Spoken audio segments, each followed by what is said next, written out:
நீலகிரி மாவட்டம் குந்தா பகுதியில் பாரத பிரதமரின் கிராமப்புற சாலைகள் அமைக்கும் திட்டத்தின் கீழ் அமைக்கப்பட்ட சாலை பணிகள் 4 ஆண்டுகளாக பாதியில் நிறுத்தப்பட்டுள்ளதால் அப்பகுதி மக்கள் சொல்லொணா துயரங்களை எதிர்கொண்டு வருகின்றனர்.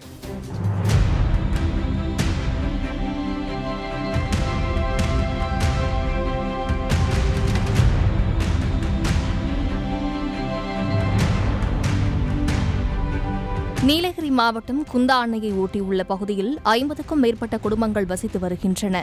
இவர்களுக்கு நாடு விடுதலை அடைந்த காலம் முதலே சாலை வசதி இல்லாததால் நோயாளிகள் மற்றும் முதியவர்களை 108 ஆம்புலன்ஸ் மூலம் மருத்துவமனைக்கு அழைத்து செல்ல முடியாத நிலை தொடர்கதையாக உள்ளது. இதேபோல் உழவர்கள் தங்களது நிலத்தில் பயிரிடும் வேளாண் பொருட்களை மற்ற பகுதிகளுக்கு எடுத்து செல்ல முடியாத நிலை நிலவுவதால் அப்பகுதி மக்களால் பொருளாதார அடிப்படையில் முன்னேற முடியாத சூழலும் தொடர்கிறது. வேளாண் தொழில் முடக்கப்படுவது போலவே மாணவ மாணவியர் பள்ளிக்கு செல்ல முடியாமல் மொத்தமாக அப்பகுதி மக்களின் வளர்ச்சி முடங்கி போயுள்ளது. இதுகுறித்து மாவட்ட ஆட்சியரிடம் பலமுறை முறையீடு செய்தும் நடவடிக்கை இல்லாததால் ஏற்கனவே பாழடைந்து கிடக்கும் அந்த சாலையை தனியார் கைப்பற்றி வைத்திருப்பதாகவும் பொதுமக்கள் குற்றம் சாட்டுகின்றனர். ஸ்டேட் ஹைவேஸுக்கு சொந்தமான 1033 மற்றும் 1034 ஆகிய பாதைகள், அரசு ரோடுகள் இபிக்கு சொந்தமாக இபிக்கு தங்களுக்கு தேவை என கருதி அங்கு தடுப்புகள் அமைக்கப்பட்டுள்ளன.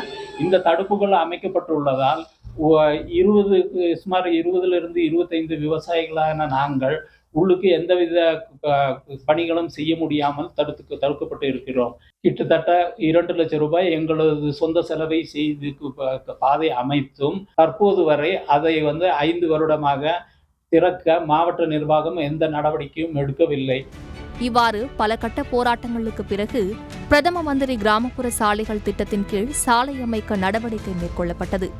ஆனால் 1.5 கிலோமீட்டர் தொலைவுக்கு சாலை அமைக்கப்பட்ட நிலையில் திடீரென மின்வாரிய நிர்வாகம் அதற்கு முட்டுக்கட்டை போட்டதால் பணிகள் பாதியிலேயே நிறுத்தப்பட்டது. இதையடுத்து பிரதமர் மோடிக்கு குந்தா பகுதி மக்கள் கடிதம் அனுப்பியதன் அடிப்படையில் அந்த சாலையை மாவட்ட சாலையாக மாற்ற நடவடிக்கை எடுக்குமாறு மாவட்ட ஆட்சியருக்கு பிரதமர் அலுவலகம் அறிவுறுத்தியிருந்தது. இதன் அடிப்படையில் அப்பகுதிக்கு மாவட்ட வருவாய் அலுவலர் நாராயணன் நேரில் சென்று ஆய்வு மேற்கொள்ள முயன்றபோது அவரது கார் 20 மீட்டருக்கு மேல் செல்ல முடியாததால் அவர் ஆய்வு செய்யாமலேயே திரும்பிவிட்டார். எனவே பொதுமக்களின் நலன் கருதி நிறுத்தப்பட்டுள்ள சாலை பணிகளை மாவட்ட நிர்வாகம் உடனடியாக முடித்து தர வேண்டும் என அப்பகுதி மக்கள் கோரிக்கை விடுத்துள்ளனர்.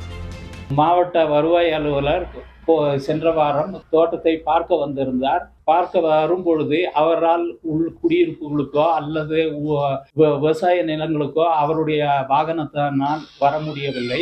அவர் ஒரு 10 மீட்டர் அல்லது 20 மீட்டர் தூரம் மட்டுமே வந்தார். அதற்கு மேல் செல்ல பாதை சரியில்லாத காரணத்தினால் திரும்பி வந்துவிட்டார். எங்களது கோரிக்கை என்னவென்றால், ஒரு ஆர்டிஓவினால் அவருடைய வாகனமே உள்ளுக்கு செல்ல வர முடியாத நிலையில் உள்ளே குடியிருக்கும் சுமார் 120 மக்கள் தங்களது அன்றாட வாழ்க்கையை கடத்தி கொண்டு செல்ல முடியும்.